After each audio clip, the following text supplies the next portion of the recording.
ಹಾಗಾದ್ರೆ ಇಷ್ಟು ದಿನ ನಾನು ಹೇಳಿದ್ದು not for Bangalore south AC because is above me. ಯಾಕೆ ತಗೊಂಡ್ರಿ? Don't irritate me. If your intention is to irritate, okay, I will satisfy your intention. 66% without jurisdiction ಯಾಕೆ ತಗೊಂಡಿದ್ದೀರಿ? ಎಷ್ಟು ತಗೊಂಡಿದ್ದೀರಿ ಅವ್ರ ಹತ್ರ case admit ಮಾಡ್ಕೊಳ್ಳಕ್ಕೆ?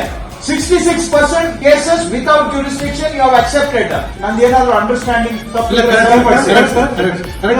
Correct me. I don't making the wrong statement. Sir, ಈಗ general ಆಗಿ ಮಾತಾಡಿದ್ರೆ ಸರಿ ಹೋಗಲ್ಲ.